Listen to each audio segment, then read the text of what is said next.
Bonjour frères et sœurs, ravi de vous retrouver pour la suite du voyage d'Obstiné vers sa ville de Moiville. Va-t-il réussir à convaincre les Moipolitains de la nécessité de la conversion?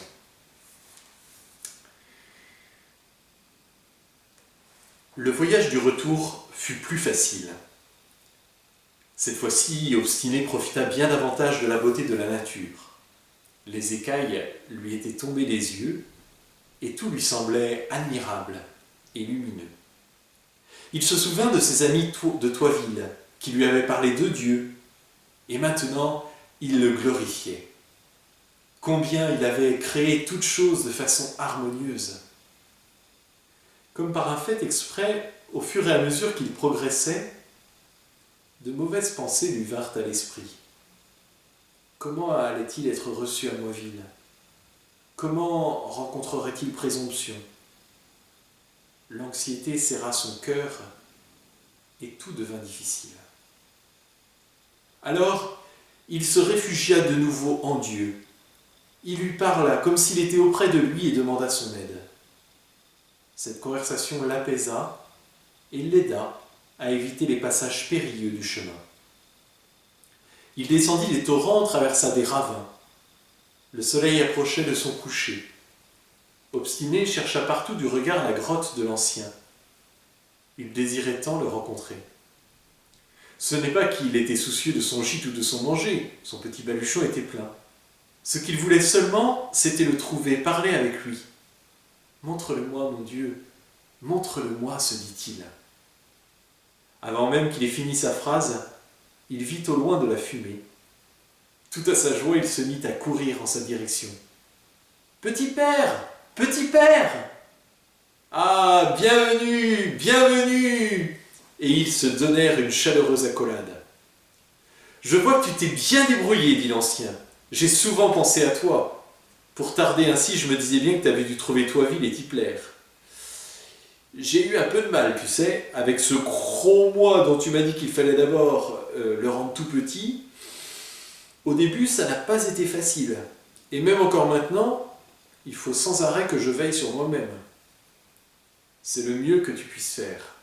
Car la plupart du temps, au lieu de veiller sur nous-mêmes, nous regardons ce que font les autres. Le plus important, petit père, c'est encore autre chose.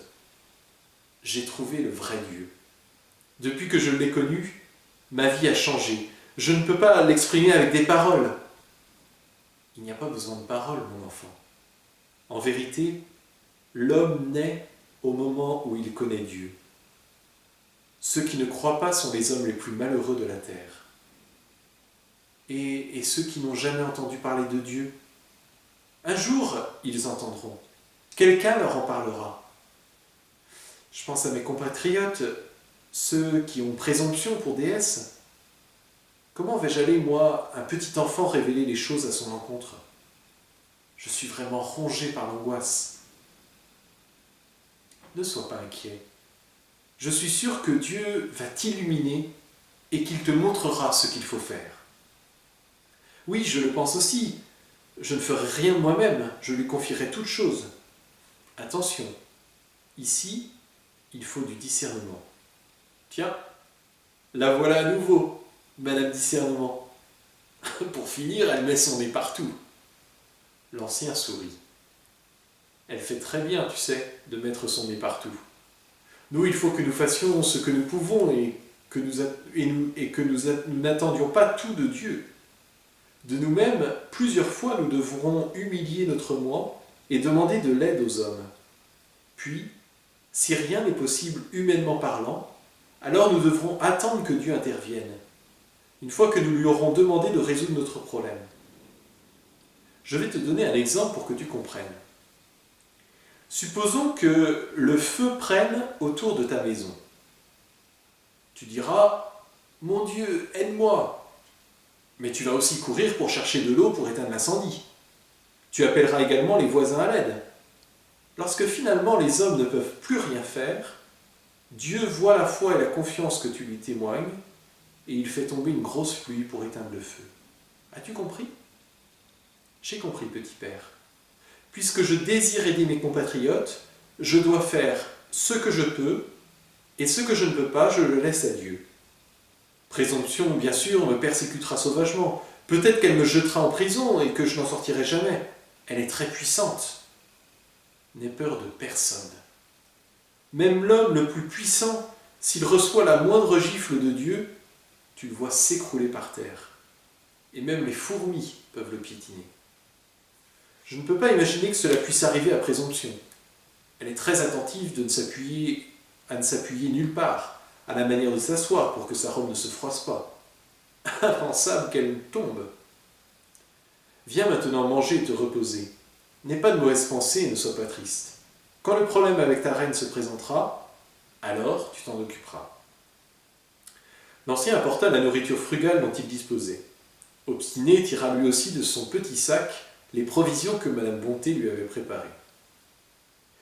Tu sais, mon enfant, notre problème à nous, les hommes, est que la plupart du temps, nous nous inquiétons et nous attristons pour des choses qui peut-être n'arriveront jamais.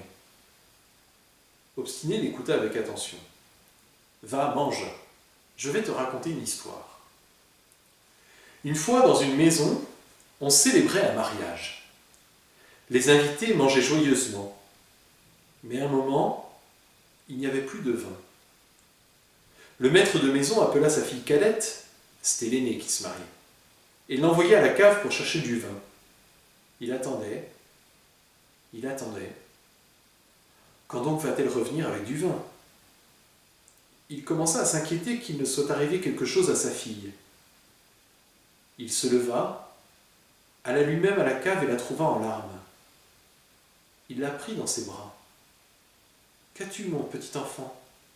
T'es-tu cogné ? » ?»« Non, père. »« Alors, qu'est-ce qui t'arrive ?» Elle lui montra un grand outil que son père avait suspendu à une poutre du toit. « Tu vois ça ? » ?»« Oui, je le vois, répondit-il. »« Voilà, je me disais que quand je vais grandir, tu vas me marier moi aussi, comme aujourd'hui tu maries ma grande sœur. Puis j'aurai une famille, j'aurai des enfants, n'est-ce pas ? En effet, l'habitude, c'est ainsi que ça se passe. Et quand mon enfant va grandir, il va venir lui aussi dans cette cave pour faire différentes choses. Et alors ? J'ai peur, papa, dit-elle en pleurant. J'ai peur que ce gros outil lui tombe dessus et le tue. Et elle éclata de nouveau en sanglots. Obstiné rit. Tu comprends, cette pauvre fille, avant même d'avoir l'âge, avant même de se marier, elle voyait déjà son enfant mort. Nous, les enfants petits pères, nous avons souvent de telles imaginations et tant de peurs cachées. Seulement vous ? Nous aussi, les adultes, nous avons de telles perceptions puériles. Nous gâchons notre propre vie, nous devenons peureux et pusillanimes. Et il est bien certain que Dieu ne nous veut pas ainsi. Nous devons avoir du courage et de la bravoure. N'ayons pas peur de notre ombre. Je ne dis pas que la vie est sans difficulté, mais nous lutterons avec l'aide de Dieu. Nous n'allons pas nous mettre à pleurnicher. Moi, petit père, je ne manque pas de courage. C'est pour cela que j'ai peur de retourner à Moiville. Qu'est-ce que tu dis là ? Voyons, si tu manquais vraiment de courage, te serais-tu mis en route pour connaître un autre royaume ? Viens, lève-toi. La seule chose qui te manque maintenant, c'est du sommeil. Va te reposer, car demain, tu as un long chemin à parcourir. Avec les paroles encourageantes de l'ancien et l'aide de Dieu, Obstiné ne comprit même pas comment il se retrouva à Moiville. Dès qu'il franchit la petite porte, son cœur se mit à battre plus vite. Presque 1 an s'était écoulé depuis son départ. Il ne réussit même pas à lier conversation avec la première personne qu'il rencontra, car l'autre fut tellement surpris qu'il croyait voir un fantôme. Il se mit à courir en criant « Compatriotes, venez voir, Obstiné est en vie, il est revenu à Moiville !» Obstiné est en vie, Obstiné est revenu. La nouvelle se répandit comme l'éclair. Les femmes ouvrirent les fenêtres des maisons pour entendre les nouvelles. Les hommes sortirent pour le voir. Les enfants se précipitèrent sur le chemin pour le rencontrer. Le temps qu'il arrive chez lui, tout Moiville s'était mis en branle. Ses frères couraient déjà sur le petit sentier. Avec ses amis, ils le portèrent sur leurs bras. Il ne put descendre qu'avec difficulté pour embrasser ses parents. Sa famille le reçut avec des larmes d'émotion, des baisers, des cris de bienvenue. La porte de la maison resta ouverte jusqu'au soir. On rentrait et on sortait sans arrêt. Tout le monde voulait le voir et entendre de ses nouvelles. « Laissez-le d'abord se reposer, disait sa mère. Monsieur Arrogant avait déjà pris la décision. D'abord, il donnera les nouvelles à la reine, et ensuite aux autres. Avant le coucher du soleil, à la grande surprise de tout le monde, le héros de la reine vint à la maison. Il s'arrêta, tout hautain, sur le point le plus haut de la cour, et ouvrit le rouleau qu'il tenait pour déclamer solennellement. « Oyez, oyez, braves gens, par ordre de notre magnifique reine, à partir de demain commenceront des festivités de 3 jours à Moiville, et notre vénérable cité sera décorée de bannières. Notre reine, Présomption la toute-puissante, nous fait l'honneur de sortir de son palais pour que nous puissions la voir tous. Demain, après le déjeuner, elle recevra Obstiné pour une audience publique sur la Grand Place. Après la remise de la médaille, un banquet suivra. Que personne n'y manque !» « Oh là là, quel honneur pour Obstiné !» murmuraient-ils tous. Peu s'en fallut que les parents ne deviennent tout à fait fous de joie. Madame Vaniteuse demanda aux gens de s'éloigner doucement. Il fallait qu'ils commencent à se préparer pour le rassemblement du lendemain. La sœur d'Obstiné s'affairait déjà pour choisir la robe qu'elle allait porter.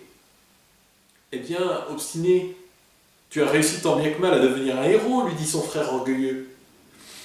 À y bien y réfléchir, je regrette de ne pas t'avoir accompagné à Toiville.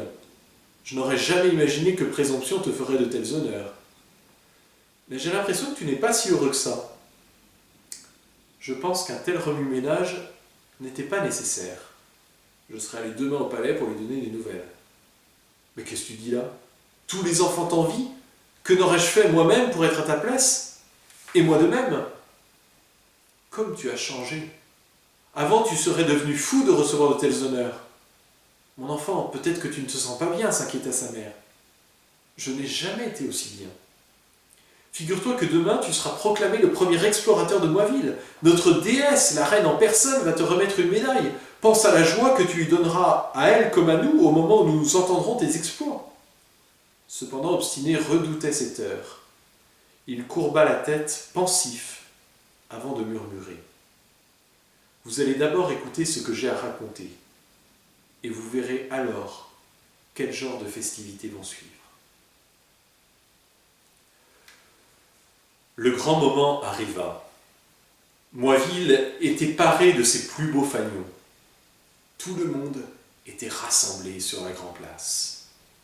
La reine venait de s'asseoir sur son trône doré, et Obstiné s'avança devant elle. Près de lui, tout fier, marchaient ses parents, et juste derrière, ses frères. Toute la famille allait partager sa gloire. Le peuple applaudissait et l'acclamait. Obstiné arriva près du trône et salua la reine d'une petite inclination. Comme le prescrivait le protocole, sa famille fit 2 profondes prosternations, l'une pour sa puissance, l'autre pour sa beauté. Encore une et plus profonde, lui chuchota son père, croyant qu'il avait oublié comment faire. Obstiné fit semblant de ne pas l'entendre. Les acclamations s'arrêtèrent.